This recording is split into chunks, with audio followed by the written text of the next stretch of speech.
Hey, this is Sky. Welcome to my YouTube channel. It's bright and early, daily discipline, mind, body, and soul. This is how we get through Sunday. Let's jump into our study group for warriors, for my hardcore heads. I got some Persian music going. Let me turn it down so it doesn't distract you. And I got some patchouli incense burning. I got some peppermint tea brewing. Those are all peas. Peppermint tea, patchouli incense, and Persian music. So set your mood right. Let's jump into it. I don't think I have any new subscribers, so there's no reason to tell you what's going on. You know how we get down. Let's jump into our notes. This is the stuff that I've studied over the week. My hardcore heads might need something extra to think about, something to ponder. I did a late night video last night that that's up. Not many people have seen it, and it's just a 5-minute reaction to the new UFO whistleblower that came out, so go check that out. Honestly, I can tell you I'm a little skeptical on this one. But let's just jump into this. This will start from the beginning. It's a good place to start. If you're ever wondering where do I start, start from the beginning. Don't overthink. Now that's a hard order. Okay, yes sir, I won't overthink. Instead of overthinking, replace that activity, because overthinking will just make you crazy. It's not helping you. Instead of overthinking, replace it with prayer, spiritual practice. Replace it with study, personal growth. And replace it with exercise. Here's the next one. Let's talk just a little bit about this fear of fashion. There's a strong fear of fashion amongst a lot of men. I noticed this for myself. This is why I've had to start off slow, little by little. And I talked about this in another video about how to get more into your image, and you may have to take little baby steps. The first thing I did was just start buying nice shoes. I still dressed like a slob, but I was wearing really expensive, nice shoes. And then I decided, well, maybe I'll get some nicer pants that fit. None of my pants fit, so let me go and buy at least one pair of pants that fit. So it just kind of snowballs. But what's behind this fear of fashion that men have? Well, on a fairly deep psychological level, there's a fear of masculinity. Now, this doesn't mean that you're afraid to be a man. It may mean that you don't really know or remember what true manhood is. And this fast fashion has kind of taken over the world. Everybody's wearing stupid Walmart clothes, disposable bullshit, casual clothes that should only be worn when you're sleeping or lounging around the house, and you see grown men my age. It's one thing if you see little 20-year-old dudes, young 30-year-old dudes going to Walmart wearing sloppy clothes, dressed in pajamas. I saw a guy my age, I'm in my 50s. I saw a guy in his 50s wearing pajamas. I wanted to punch him in his face. I did. And it's not that I'm just being super judgmental. It's like, dude, you're disrespecting the rest of men. You don't respect yourself, and you're not respecting manhood as a thing. Look at you. But there's this fear of being masculine. Your masculinity is tied into your image. There's a fear of being judged by a casual society, and we do live in a casual conformity. And I've noticed this because I've dressed nice, and even my neighbors, my brother, my family, people I know, even my clients, they've all asked, well, what's up with you, man? What's up with all this sport coats and dress shirts and nice outfits? And they're not mad or trying to bring me down. It's just an honest question, because you will stand out. And I think a lot of people are afraid of what they call the spotlight effect, of standing out. So I thought that was interesting, just that there's fear behind this. Why don't people dress nicer? Fear. And I study fear. So when we identify a problem, it's always nice to have some solutions. So let's go to the next one, but this is still tied in. So here's some ways that you can be. Be traditional. Be a traditional man. Traditional man. I think that T went down the right tube. elegant. And that doesn't mean you're a fruit ball or some kind of fairy, because elegance seems to go along with femininity. When I think of elegant, I think of like Elizabeth Taylor or something. But men can be elegant, and you have to understand what it means to be a gentleman. There's a certain elegance in the way that James Bond, the Sean Connery James Bond or the Roger Moore James Bond, there's a certain elegance in the way that his character carries himself. Be confident. There's nothing more attractive than confidence. There's nothing more powerful than confidence. And be the best version of yourself. Be a leader. Be a boss. Be successful. Let's move on. Here's some skills to make you attractive, if you're interested in that. Some people genuinely aren't. But your success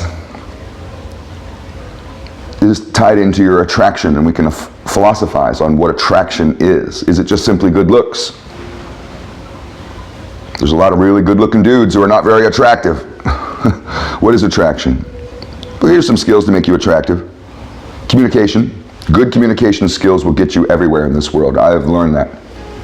People have asked me, how come I'm so successful? Because I'm good-looking and I can communicate well.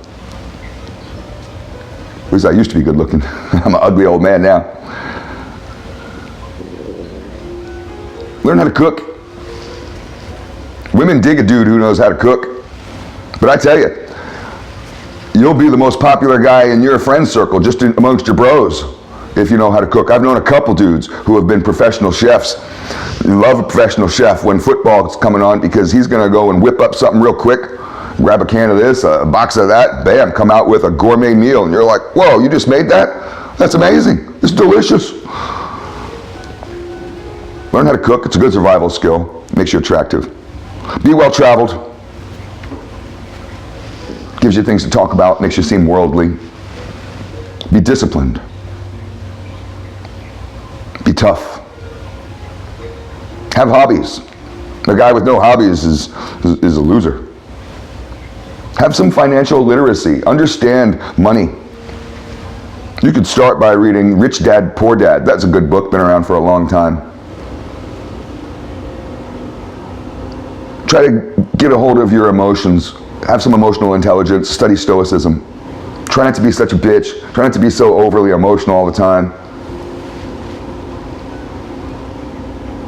And try to be a Mr. Fix-It. Try to build stuff. Be able to fix stuff. I don't like fixing stuff. I can be honest with you, I don't.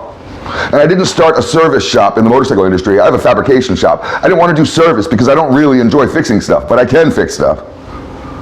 I just don't like to. What did I fix the other day? Oh, I fixed the pool filter. I was so proud of myself. Saved myself a lot of money. And I had that thing all apart and parts in pieces and was like, I hope I can get it back together. I did. Fix that motherfucker. It's running great.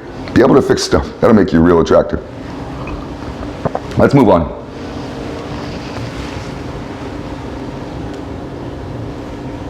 Comfort kills. Comfort makes you soft. Comfort is worshipped like a god. Comfort could be the devil. You go up to heaven, everybody's doing push-ups, plowing fields. You go down to hell, everybody's going to be lounging around in sweatpants, playing video games, getting fat. You could be living in hell right now, you don't know it. I know a guy who's 450 pounds and he's maybe 5'2", and he tells everybody he's living the good life. Living in hell is the good life. Let's talk about hip-hop for a second. This is going to trigger some of you. Trigger warning. Now, I used to be a big hip-hop head. I started listening to rap music in 1981, 1982, before many of you were born. I started breakdancing right around 1983, 82, 83. And then around 1988, 89, it went out of style. I've heard some people say that 1986 was when it went out of style, but I think it lasted to the late 80s. And what destroyed it? Crack. Everybody I knew that was out there doing graffiti, breakdancing, trying to be the next rapper, they stopped and they were all selling crack, joining gangs. I can't come out and hang out because I got a boss now, and the boss wants me to be on the block selling these rocks. I got no choice. I need the money. And nobody wanted to go work at McDonald's. But let's talk about this hip-hop narrative, which is really a gangster rap narrative.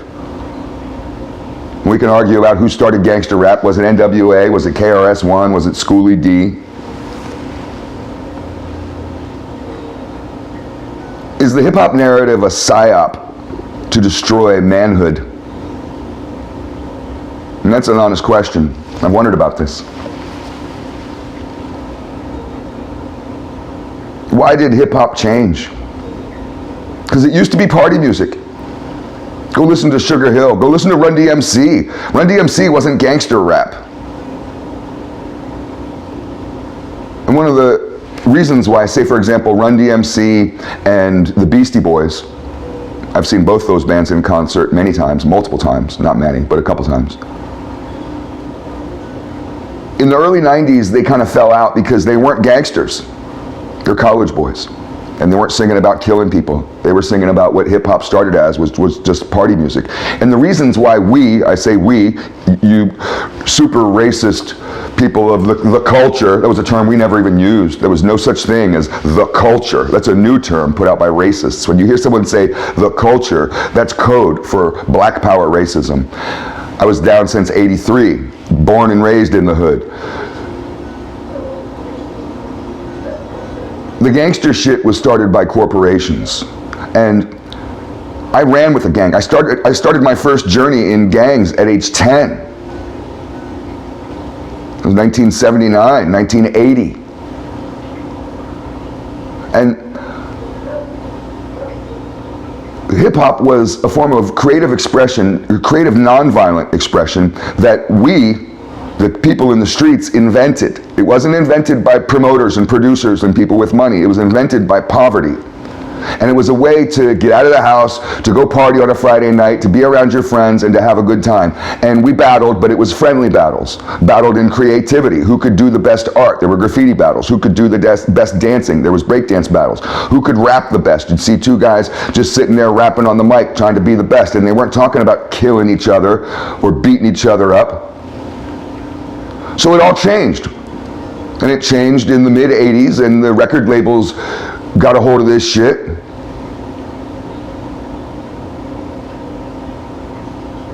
Why do so many young men idolize this gangster image and persona? Why do you?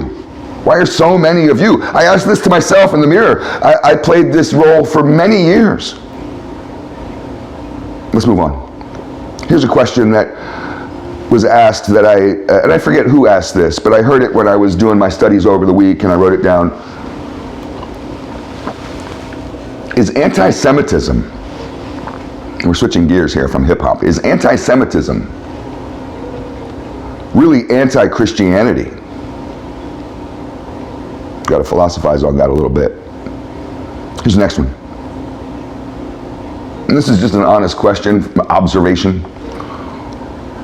Why do lefties, not just Democrats, but the liberal progressives, why are they all ugly?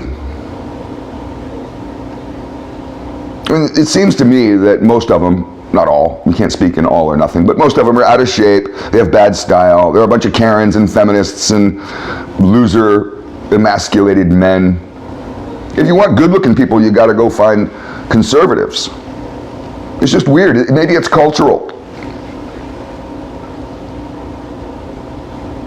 Here's a question.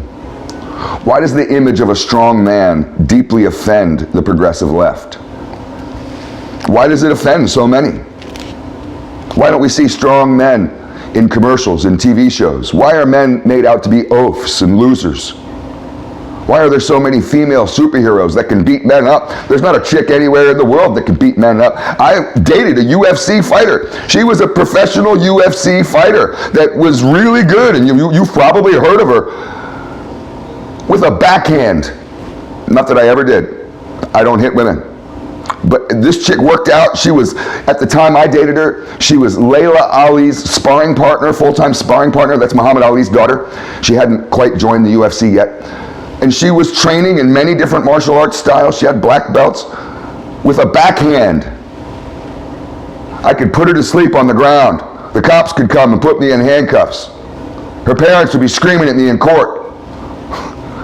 And she's a professional fighter. There's no chicks that could do that superhero shit. Why is this narrative being pushed so hard, and why has it replaced the strong men? There's barely any strong men anymore in the movies, in the media. Where are they? Here's an honest question. Why do liberal progressives live in an Orwellian world where they think losing is winning? So here's two examples. One, Kamala Harris. This nut job, cackling nut, she thinks that she won. She thinks her movement, whatever that movement is, won. She just made a speech about it. It's so insane. It's like Hamas. Hamas thinks they won. Have a good day.